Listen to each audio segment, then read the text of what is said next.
আচ্ছা, আল্লাহর নবীর সাহাবারা নিরাপদ ছিল না মাইর খাইছে? আল্লাহর আম্বিয়া আলাইহিমুস সালাম নবীগণ নিরাপদে ছিল না মাইর খাইছে? তো তুমি নিরাপদে থাকো কেন? বুঝতে হবে নবী এবং সাহাবাদের নামের তালিকায়, সৌভাগ্যবানদের তালিকায় তোমার নাম ঢোকে নাই। সহিহ বুখারীতে এসেছে, ক্বালান নবী সাল্লাল্লাহু আলাইহি ওয়াসাল্লাম আশাদ্দুন নাসি বালাআন আল আম্বিয়া সুম্মাল আমসালু ফাল আমসাল। আল্লাহর হাবিব সাল্লাল্লাহু আলাইহি ওয়াসাল্লাম বলেন, এই জমিনে যত বিপদ এবং মুসিবত এসেছে, সবচেয়ে বেশি বিপদ মুসিবত এসেছিল আম্বিয়াদের জীবনে, নবীদের জীবনে। অতটুকু বলে রাসূল থেমে গেলে ভালো ছিল, আমরার পিঠ বেঁচে যেত, আমরা নিরাপত্তা পেতাম। কিন্তু রাসূলুল্লাহ থামেননি, তিনি বলছেন সুম্মাল আমসালু ফাল আমসালু। রাসূলদেরকে, নবীদেরকে যারা অনুসরণ করে জীবন চালাবে, তাদের জীবনও বিপদ মুসিবত আসতেই। কিন্তু যেই হুজুরকে আমি কোনো দল করি না, ওই হুজুরের ইমামতি যাওয়ার সম্ভাবনা থাকে না। বিপদ নাই, মুসিবত নাই, আরামে থাকে। অথচ রাসূলুল্লাহ বলছেন যে নবীদের জীবনে, অনুসারীদের জীবনে বিপদ আসবেই। আমার প্রিয় ভাই, আলহামদুলিল্লাহ এই বিপদ মুসিবত আমরা উত্তরণ করেছি, আমরা এই বিপদের ঝুঁকি নিয়েছি। নবী এবং সাহাবাদের পথে চলতে গিয়ে, রাসূলুল্লাহর দলের লোক পরিচয় দিতে গিয়া, যে দলের পরিচয় নিয়ে কবরে যেতে চাই, একটি দল জান্নাতি, সে জান্নাতি দলের সদস্য হওয়ার মানসে আমরা যারা সামনে গিয়েছি, জুলুমের শিকার হয়েছি, মামলার শিকার হয়েছি, হামলার শিকার হয়েছি, চাকরি চলে গিয়েছে, জেলে যেতে হয়েছে, হাসতে হাসতে ফাঁসির মঞ্চেও যেতে হয়েছে।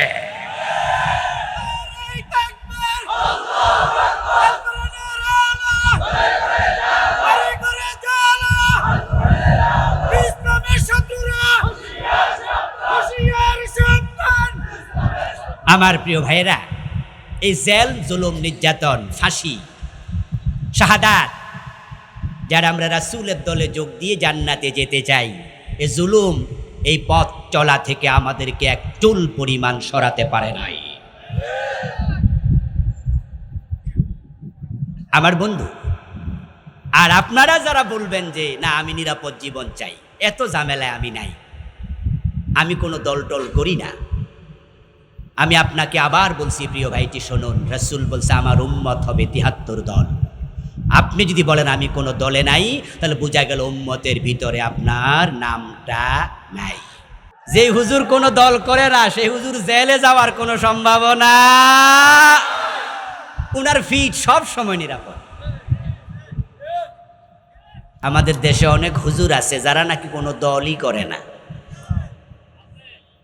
অথচ জান্নাতি দল আছে। রাসূল বলছে এক দল জান্নাতি, আর আপনি বলেন আমি কোনো দল করি না, তাহলে তো মুসিবত। মানুষ যখন মারা যায়, কবরে রাখার সময় একটা দোয়া আছে, বিসমিল্লাহি ওয়া আলা মিল্লাতি রাসূলিল্লাহ। এই দোয়াটা আমাদের বাগমারা অঞ্চলে আছে না নাই? বাংলা অর্থ কি? কবরে দেওয়ার সময় আপনি বলছেন আল্লাহর নামে রাসূলের দলে দিলাম। মিল্লাহ তাফতারিকু উম্মতি আলা 73 মিল্লাহ। মিল্লাহ বিসমিল্লাহি ওয়া আলা মিল্লাহ। মিল্লাহ মানে দল। আমার উম্মত হবে ৭৩ দল। আচ্ছা, যেই হুজুরকে আমি কোনো দল করি না, তাহলে উম্মতের ভিতরে আছে না বাদ পড়ে গেছে? কি মুসিবত, কি মুসিবত! কোন দলই করে না এমন হুজুর বাগমারা এলাকায় আছে না নাই? আজকের মাহফিলও ২-৪ জন আছে না নাই? দেখবেন এই হুজুররা যে কোনো সরকারের আমলে নিরাপদ থাকে। জিজ্ঞাসা করা হলো, ইয়া রাসূলুল্লাহ, ওই একটি দল কোনটি? আল্লাহর হাবিব সাল্লাল্লাহু আলাইহি ওয়াসাল্লাম জবাব দেন, মা আনা আলাইহি ওয়া আসহাবি। জান্নাতি দল চিনতে যদি চাও, তাহলে শোনো, আমি নবী মুহাম্মদ এবং আমার সাহাবারা যেই মত, যেই পথ লালন করি, যার উপর আমি নবী মুহাম্মদ আমার সাহাবারা প্রতিষ্ঠিত, ওই কোরআন সুন্নাহর উপরে যদি তুমি প্রতিষ্ঠিত হতে পারো, তুমিও হবে জান্নাতি। আল্লাহর হাবিব বলেন নাই অমুক দল। আজকে বাংলাদেশে যত ইসলামী দল আছে সবাই নিজদেরকে হকপন্থী বলে।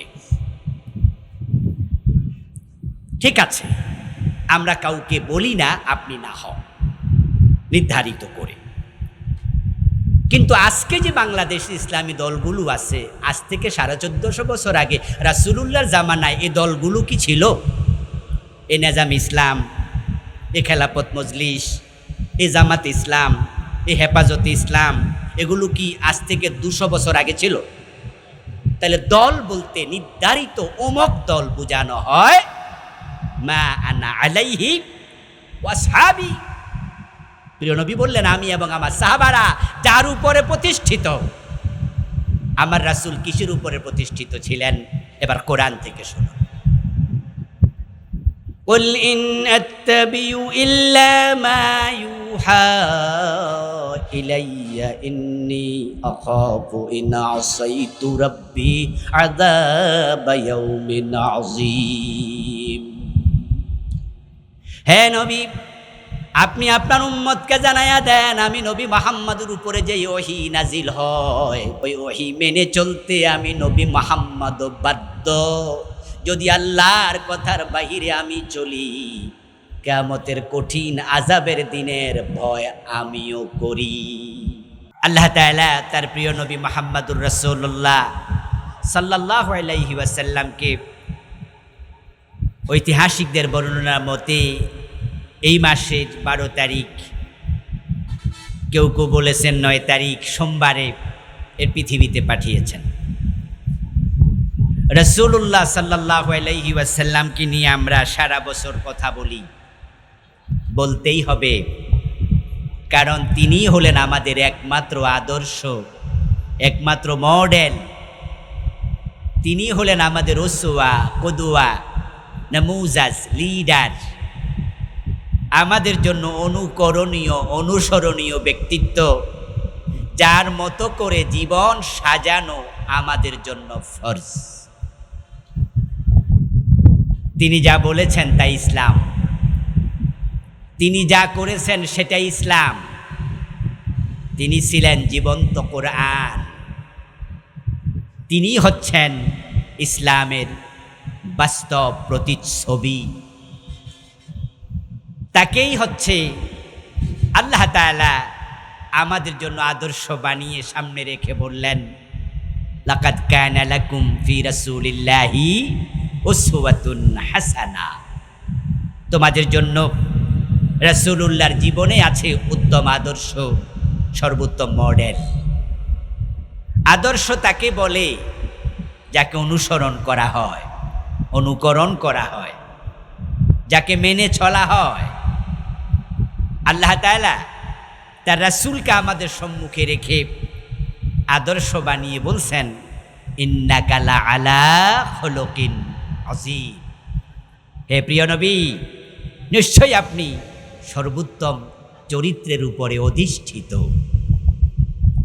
উনার মতো মহামানব, উনার মতো এতটা যোগ্যতা সম্পন্ন মানবিক যত গুণ আছে, প্রতিটা গুণে আল্লাহ উনাকে পূর্ণাঙ্গ করে পৃথিবীতে পাঠিয়েছেন। এমন মানুষ পৃথিবী দ্বিতীয় জন দেখেনি। উনাকে আল্লাহ আমাদের সম্মুখে রেখে তার অনুসরণ করতে বললেন। কোরআন মাজিদে এভাবে, মান ইউতিউর রাসূলা ফাকাদ আতা আল্লাহ, যে ব্যক্তি আমার রাসূল মুহাম্মদকে অনুসরণ করলো সে যেন স্বয়ং আল্লাহকেই অনুসরণ করলো। তিনি এমন একজন মানুষ যার জীবনে কোনো ব্ল্যাক হোল নেই, অন্ধকার দিক নেই। এতটা উত্তম চরিত্রের ছিলেন যে তিনি বলেছেন, আমার ভিতর বাহির, গোপন প্রকাশ্য তোমরা যা দেখো সব মানুষের কাছে প্রচার করে দাও। এমন কথা বলার সৎসাহস আমাদের কারণেই, কারণ আমাদের জীবনের এমন কিছু কথা আছে যেটা কেউ জানুক আমরা পছন্দ করি না। আমরা এমন কিছু কাজ জীবনে মাঝে মাঝে করি যেটা কেউ দেখুক সেটা আমরা পছন্দ করি না। আমরা জানি যে আমার এই কথাটা, আমার এই কাজটা যদি মানুষ জানে তাহলে আমার ইজ্জত থাকবে না, আমার কদর থাকবে না, আমার পজিশন থাকবে না, আমার খতিবি থাকবে না, আমাকে মেম্বার চেয়ারম্যান বানাবে না, আমাকে মাহফিলের বক্তা বানাবে না, এলাকার বিচারক বানাবে না, মানুষ প্রশ্ন তুলবে, এই বুঝি তার চরিত্র। এই জন্য আমরা কিছু কিছু জিনিস লুকাতে চাই। কিন্তু নবী মুহাম্মদ একবারে ব্যতিক্রম। তিনি বললেন, যা দেখো গোপন প্রকাশ্য সব মানুষের কাছে বলে দাও। কারণ তার চরিত্রে কোনো দাগ ছিল না। মা আয়েশা রাদিয়াল্লাহু তাআলা আনহাকে একজন তাবী প্রশ্ন করেছিলেন, হে মা আয়েশা, প্রিয় নবীকে দেখার সৌভাগ্য আমার হয়নি, আমি আপনার কাছে জানতে আসলাম যে আমার রাসূলের চরিত্রটা কেমন ছিল। মা আয়েশা সিদ্দিকা তাকে উল্টা প্রশ্ন করলেন, আমা কারাআতাল কোরআন, এ আল্লাহর বান্দা, তুমি কি কোরআন পড়ো না? ওই তাবী জবাব দিলেন, হ্যাঁ মা, আমি তো কোরআন পড়ি। এবার মা আয়েশা বললেন, খুলুকুহুল কোরআন, কোরআন যদি পড়ো আমাকে প্রশ্ন করে রাসূলের চরিত্র জানা দরকার নাই, কোরআনটাই হলো রাসূলের চরিত্র। সুবহানাল্লাহ। আমার প্রিয় ভাইয়েরা, এই জন্য যদি আপনি রাসূলুল্লাহ সাল্লাল্লাহু আলাইহি ওয়াসাল্লামকে আপনার জীবনের মডেল বানাতে পারেন, আদর্শ বানাতে পারেন, ওনাকে অনুসরণ করে জীবন সাজাতে পারেন, তাহলে আপনি হবেন আল্লাহর অত্যন্ত প্রিয় মানুষ। স্বয়ং আল্লাহ আপনাকে ভালোবাসতে শুরু করে দেবেন। আল্লাহ তাআলা বলছেন, কুল ইন কুনতুম তুহিব্বুনাল্লাহা ফাত্তাবিউনি ইউহিব্বুকুমুল্লাহ। ও প্রিয় নবীজি, আপনি বলুন, তোমরা যদি আল্লাহকে ভালোবাসতে চাও, আল্লাহর ভালোবাসা পেতে চাও, ফাত্তাবিউনি, আমি নবী মুহাম্মদকে অনুসরণ করো। ইউহিব্বুকুমুল্লাহ। এবার আল্লাহ ঘোষণা করছেন, যে ব্যক্তি নবী মুহাম্মদকে অনুসরণ করবে, আমি আল্লাহ ঘোষণা দিলাম, আমি আল্লাহ তাকে ভালোবাসবো। আল্লাহর ভালোবাসা পেতে হলে রাসূলকে অনুসরণ করা দরকার আছে না নাই? অনুসরণ করতেই হবে। প্রিয় নবী যে পৃথিবীতে এসেছেন, তার সম্মান, ইজ্জত, এগুলো আমরা আলোচনা করি। তার ভালোবাসায় আমরা আশিকে রাসূল পরিচয় দেই। নিজদেরকে আমরা আহলে সুন্নি বলি, আহলে সুন্নাত ওয়াল জামাতের লোক, আমরা সুন্নি মুসলিম বলি। প্রিয় ভাইরা, রাসূলুল্লাহকে ভালোবাসেন, নামের আগে আশেক লিখলে তা প্রমাণ হয় না। রাসূলকে ভালোবাসেন, নামের আগে সুন্নি লিখলে তা প্রমাণ হয় না। রাসূলকে ভালোবাসেন, আহলে সুন্নাহ ওয়াল জামাত পরিচয় দিলে প্রমাণ হয় না। রাসূলকে আপনি ভালোবাসেন কিনা এটা রাসূল নিজে বলেছেন, তার প্রমাণ কিভাবে দেবে? মান আহাব্বা সুন্নতি ফাকাদ আহাব্বানি।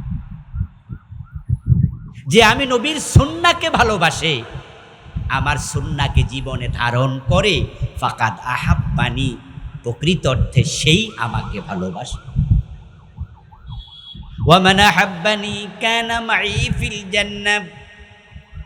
এবার রাসূলুল্লাহ সাল্লাল্লাহু আলাইহি ওয়াসাল্লাম বলতেছেন, যে আমার সুন্নাহকে জীবনে লালন করবে, আমার সুন্নাহর আলোকে জীবন সাজায়া জীবন পরিচালনা করবে, কানা মাই ফিল জান্নাহ, ওই উম্মত আমার সাথে আল্লাহর জান্নাতে ঢুকবে। আপনি রাসূলকে ভালোবাসেন কিনা সেটা নামের আগে আশেক লিখে বোঝানো দরকার নাই। আসলে ভালোবাসাটা এটা কি বলার জিনিস নাকি দেখানোর জিনিস? আমি আপনাদের কাছে একটু জানব, ভালোবাসাটা কি আসলে বলার জিনিস না দেখানোর জিনিস? আচ্ছা, আপনারা উত্তরটা কে কে দিলেন আমি শুনতে পাইনি। ভালো, আমি আরেকটু ক্লিয়ার করি। এই দুনিয়াতে আল্লাহর পরে আমাদেরকে সবচেয়ে বেশি ভালোবাসেন যেই লোক, তার নাম হলো আমাদের মা। আচ্ছা, মায়ের সে সন্তানকে বেশি ভালোবাসে এমন দুনিয়াতে কি কেউ আছে? আচ্ছা, আপনার মা আমি তোমাকে ভালোবাসি এটা কয়দিন বলেছে? বলেছে কোনো দিন? কথা বলেন আপনারা, বলেছে কোনো দিন? মা কোনো দিন বলে না আমি তোরে ভালোবাসি। আচ্ছা, মা যে কোনো দিন বলল না, কিন্তু আমরা সবাই মিলে একমত পৃথিবীতে আমাকে সবচেয়ে বেশি ভালোবাসে যে মানুষটা, সে মানুষটাকে কেমনে বুঝলাম আমরা? তিনি তো বললেন না কোনো দিন, তিনি কাজ দিয়ে প্রমাণ করে দেন। উনি না খেয়ে আপনাকে খাওয়াইছে, উনি নিজে সুখে না থেকে আপনাকে সুখে রেখেছে। বিছানায় প্রস্রাব করে আপনি বিছানা ভিজিয়েছেন শীতকালে, চেঞ্জ করার মতো যদি শুকনা কাপড় না থাকতো, মা নিজে প্রস্রাবের জায়গায় শুয়ে আপনাকে শুকনা জায়গায় শোয়াইয়া মা কষ্ট করে বুঝাইছে আমি তোকে আমার নিজের চেয়েও বেশি।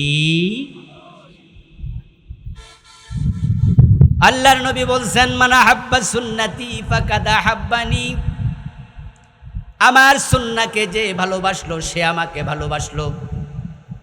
আর আপনি রাসূলকে ভালোবাসেন, নামের আগে আশেকে রাসূল মুখে দাঁড়িয়ে নাই।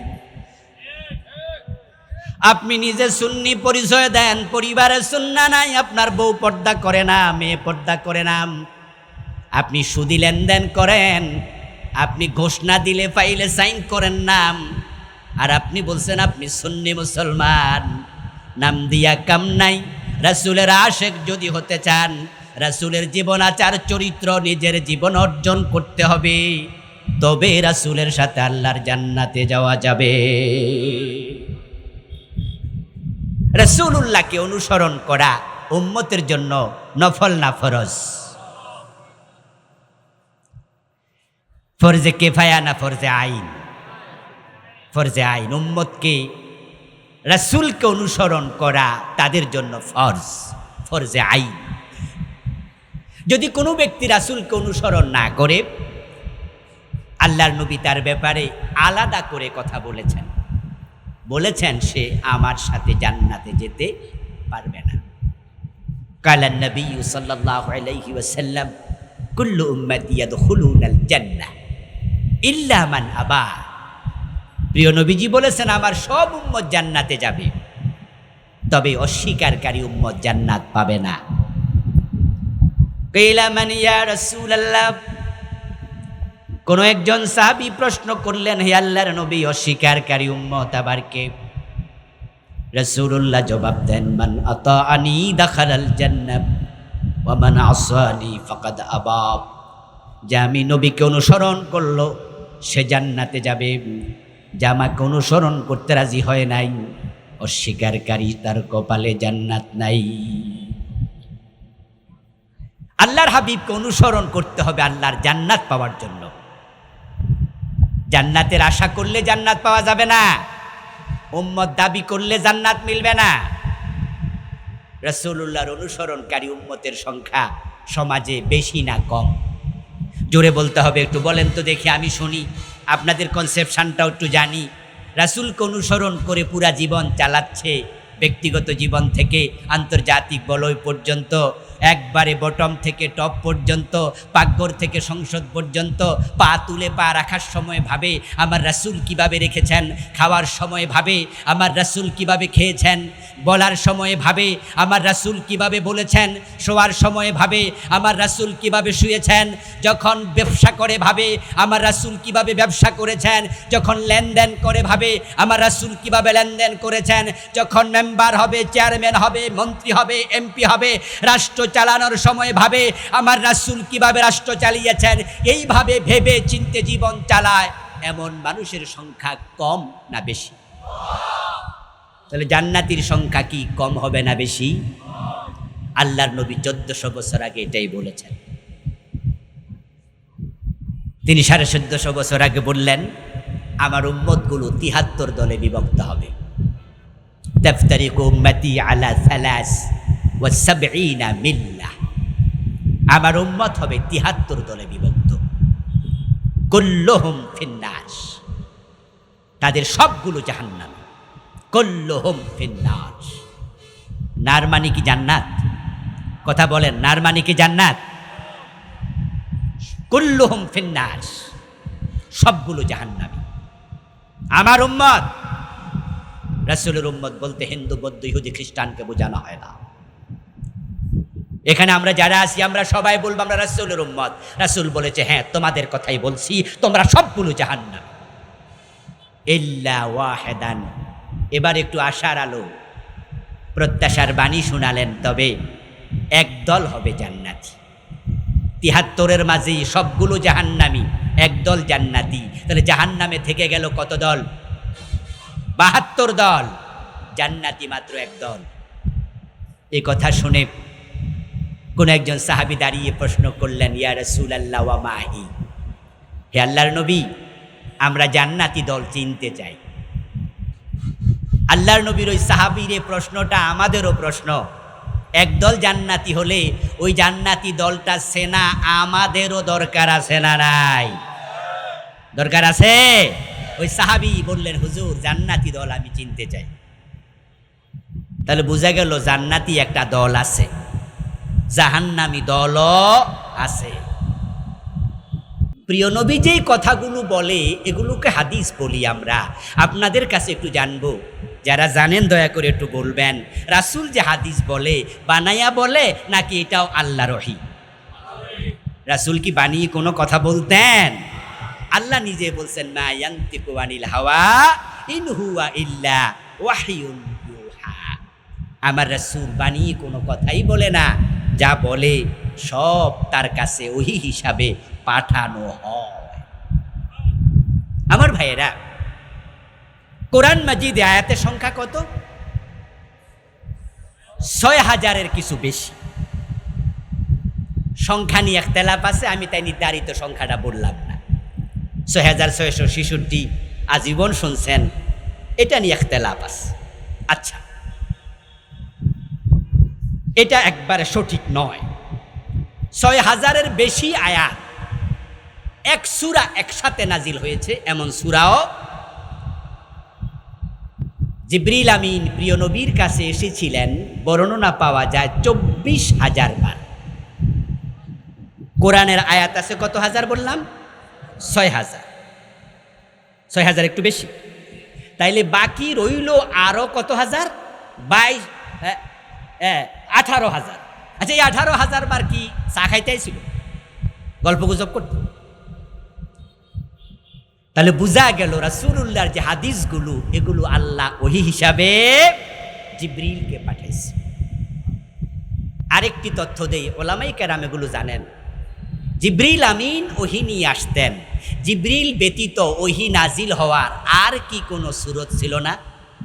মাশাআল্লাহ, আলেমরা বলে ছিল। ওহী নাজিল হতো ৭ ভাবে। তার মাঝে জিবরিলের আগমন নিজস্ব সুরতে অথবা ফেরেশতার সুরতে ২টা, বাকি রয়ে গেল আরো ৫টা। ওই ৫ ভাবেও হই আসতো। প্রিয় নবীজি ওহী কর্তৃক নিয়ন্ত্রিত ছিলেন। তিনি বলছেন, আমি নবী মুহাম্মদ ওহীর উপর প্রতিষ্ঠিত, তোমরা যদি জান্নাতি দলে যেতে চাও তোমাদেরকে ওহীর উপর প্রতিষ্ঠিত হতেই। আল্লাহর অর্ডার মানা রাসূলের জন্য নফল না ফরজ? আমাদের জন্য কি? একই বিধান। নামাজ পড়া ফরজ, রোজা রাখা ফরজ আমাদের জন্য যেমন রাসূল মুহাম্মাদের জন্য ঠিক। রাসূল সাল্লাল্লাহু আলাইহি ওয়াসাল্লাম ওহীর উপরে প্রতিষ্ঠিত কতটা স্ট্রংলি ছিলেন শুনুন। প্রিয় নবী সাল্লাল্লাহু আলাইহি ওয়াসাল্লামের সময় একজন মহিলা চোর ধরা পড়ল। হাত কাটার সিদ্ধান্ত রাসূল দিলেন। চোর ধরে হাত কাটতে হবে এমন বিধান কোরআনে আছে কি না? বাংলাদেশে আছে তো? কাটছেন তো না? বাংলাদেশে টুপি আছে, দাড়ি আছে, পাঞ্জাবি আছে, চোর ধরে হাত কাটাটা নাই। এই যে আজকে এখানে মাঠের মাঝে আমরা আছি, কমপক্ষে ১,০০০ লোকের মাথায় টুপি পাওয়া যাবে বা আরো বেশি, দাড়ি পাওয়া যাবে আরো বেশি লোকের মুখে। আপনাদের কাছে আমি জানতে চাইব, দয়া করে উত্তর দিন, এই টুপি মাথায় দেয়া কি ফরজ, ওয়াজিব, সুন্নতে মুআক্কাদা? না দিলে গুনাহ হবে? এই যে খুললাম, কোনো গুনাহ হয়েছে? এটা দিলে সওয়াব আছে, না দিলে গুনাহ নাই। এটা সুন্নাল মুস্তাহাব্বা আর সুন্নাহ আন-নাফিলা। কিন্তু চোর ধরে হাত কাটা সুন্নত, ওয়াজিব না ফরজ? গুরুত্ব কোনটার বেশি? তাহলে 53 বছরে ফরজ যে সমাজে নাই তা নিয়ে অনেক হুজুর, আলেম ওলামা, পীর বুজুর্গ মাথা ব্যথাও নাই। বরং এই ওয়াজ করলে কয়ে হুজুর মনে রাজনীতি করে। এটা দলীয় ওয়াজ, টুফিটা দলীয় ওয়াজ নয়। অথচ চোর ধরার পরে প্রিয় নবী বললেন হাত কেটে দাও। রাসূলুল্লাহর পালক পুত্র উসামা বিন যায়েদ রাদিয়াল্লাহু তাআলা আনহুর ছেলে, রাসূল যায়েদের ছেলে উসামা বিন যায়েদ আসলেন, ইয়া রাসূলুল্লাহ, না দাদা, তার হাত না কেটে তাকে অন্য শাস্তি দেয়া যায় না, একটু সুপারিশ করলেন। প্রিয় নবীজি রেগে গেলেন, তোমাকে কে পাঠিয়েছে, ডাকো। অন্য সাহাবীদেরকে ডাকা হলো। আল্লাহর হাবিব দাঁড়ালেন, একটা ভাষণ দিলেন, লাওয়ান্না ফাতেমাতা বিনতা মুহাম্মাদিন সারাকাত ইন্না মুহাম্মাদান লা ইয়াকতাউ ইয়াদাহা। ও আমার উম্মতেরা শোনো, সাহাবীরা শোনো, এই মহিলা নয়, যদি আমার মেয়ে ফাতেমা চুরি করে আমি ফাতেমার হাতও কেটে দেব।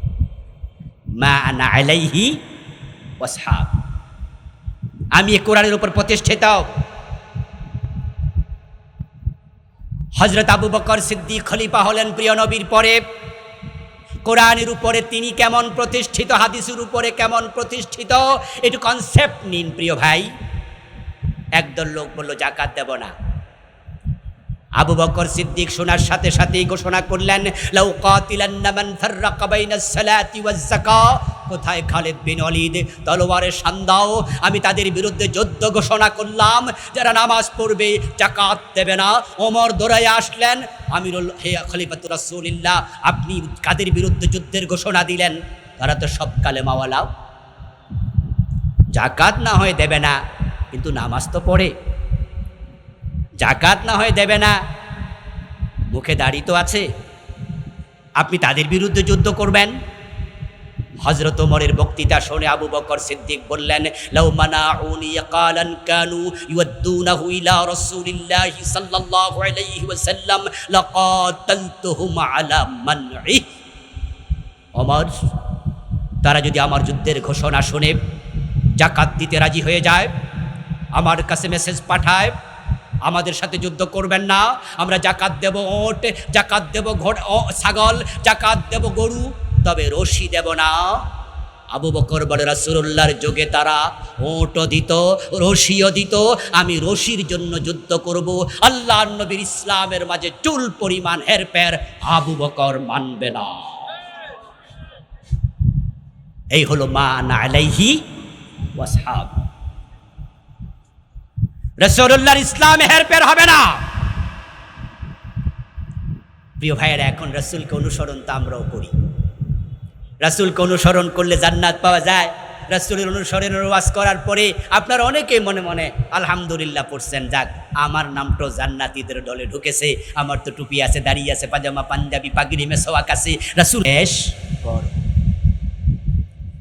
কিন্তু আমরা রাসূলকে অনুসরণ করি আংশিক। মসজিদে গিয়ে হাত কোথায় বাঁধবো তা নিয়ে আমরা ঝগড়া বাঁধাইয়া দেই, প্রয়োজনে মসজিদ আলাদা করে ফেলি। আমিন জোরে বলবো না আস্তে বলবো তা নিয়ে ফতুয়া দিয়ে মাঠ গরম করে ফেলি। আমি বিস্মিত হয়েছি ওই আলেমদের বক্তৃতা শুনে, যারা আমিন জোরে বলা আস্তে বলা নিয়ে বিতর্ক সৃষ্টি করে মসজিদ আলাদা করেছে। হাত নাবিতে বাঁধবে না বুকে বাঁধবে তা নিয়ে ঝগড়া করে মসজিদ আলাদা করেছে। অথচ হাত যদি কেউ নাও বাঁধে তার নামাজ হয়ে যায়, আমিন যদি নাও বলে তার নামাজ হয়ে যায়। এগুলো সুন্নাহ, কিন্তু আল্লাহর আইনে রাষ্ট্র পরিচালনা করা ফরজ, তা নিয়ে আলোচনা করতে ওই বক্তাদেরকে দেখা যায় না। আশ্চর্য আলেম। কারণ যখন সুন্নাহ নিয়ে আপনি ওয়াজ করবেন, মিষ্টি সুন্নাহ, তখন মঞ্চে যারা আছে কেউ আপনার বিরোধী হবে না। সুন্নাহ নিয়ে বলছে, মাশাআল্লাহ, উনি তো আশেকে রাসূল, হুব্বে রাসূল উনার ভিতরে আছে।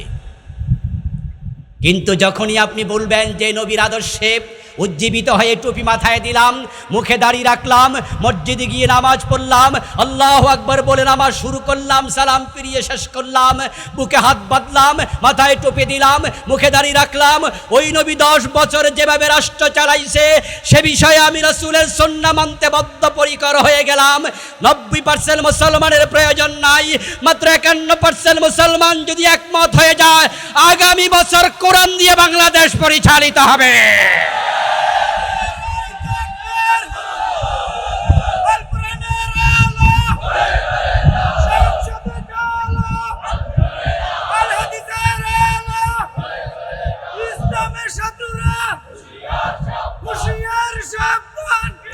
আমার ভাইয়েরা, আল্লাহর দেয়া একটি অবারিত স্পেশাল অত্যন্ত কাঙ্ক্ষিত সুযোগ আমরা এবার পেয়ে গেলাম স্বাধীনতার 53 বছর পরে। এবার আল্লাহ আমাদেরকে এমন একটি সুযোগ দিয়েছেন যেটা আমরা বিগত 53 বছরে আর পাইনি দ্বিতীয়বার। 72-তে সংবিধান লেখা হয়, দেশ স্বাধীন হলো 71-এ।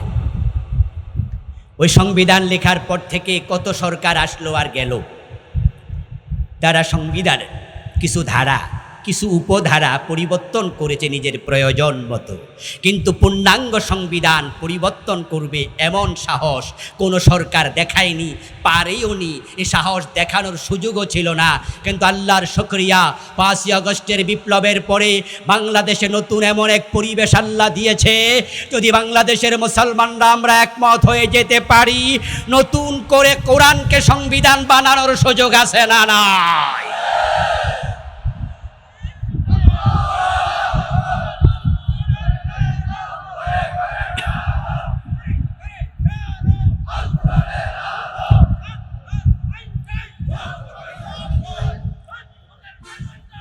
আমার প্রিয় ভাইরা, বর্তমানে বাংলাদেশের যে সংবিধান সেটা কি সবটা সচল আছে না কিছুটা বিকল আছে? বাংলাদেশে কি প্রধানমন্ত্রী নামে কেউ আছে? মন্ত্রী পরিষদ নামে কিছু আছে? তাহলে সংবিধানের অসংখ্য ধারা বর্তমানে স্থগিত।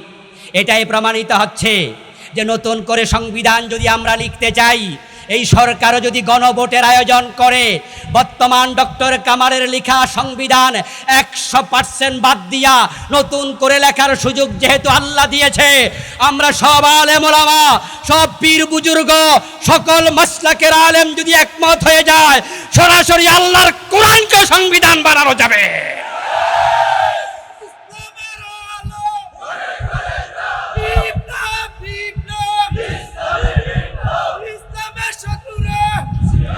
আমার প্রিয় ভাইয়ারা, এই সুযোগটা দিয়েছেন কে? সুযোগ আছে, এখন আমাদের ঐক্যবদ্ধ হওয়া দরকার আছে না নাই? আমরা আলেমরা যদি এবার এক হয়ে যেতে পারি, আমি তো নতুন বাংলাদেশ দেখব, স্বপ্ন দেখছি আগামীর বাংলাদেশ হবে ইসলামের বাংলাদেশ। 53 বছর ধরে দেশের লোকেরা ধর্মনিরপেক্ষতাবাদীদেরকে দেখেছে। ক্ষমতায় ছিল দেশ স্বাধীনের পর আওয়ামী লীগ, তাদের দলীয় কনস্টিটিউশন হচ্ছে ধর্মনিরপেক্ষতাবাদ।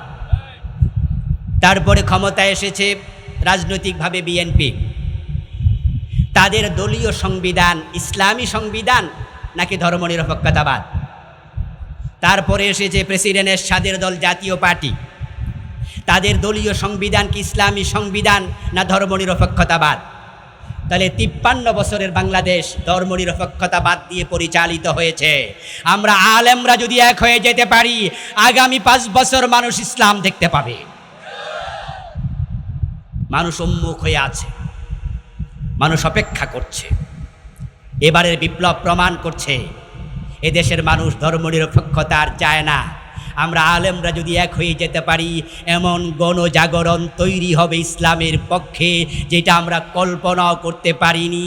আল্লাহ তাআলার দেয়া সুযোগটা কাজে লাগানোর জন্য সব আলেম ওলামা, ইসলাম প্রিয় তাওহীদি জনতা, আল্লাহর নবীর কোরআন এবং রেখে যাওয়া সুন্নাহকে বাংলাদেশের সংবিধান বানানোর জন্য ঐক্যবদ্ধ হওয়ার জন্য আপনারা রাজি আছেন না নাই? কে কে রাজি হাত তুলে দেখায় দেন।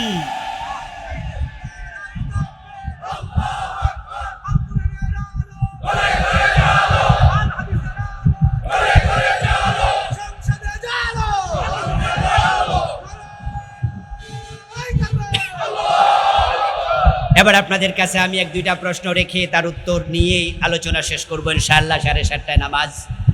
আচ্ছা, কোরআন যদি এদেশের সংবিধান হয়, ইসলাম যদি এদেশে প্রতিষ্ঠিত হয়, আমাদের কি লাভ হবে না লস হবে? কারো কি লস হবে? সব মানুষের লাভ হবে। হিন্দু, বৌদ্ধ, ইহুদি, খ্রিস্টান, সব মুসলমান তো আমরা আছি।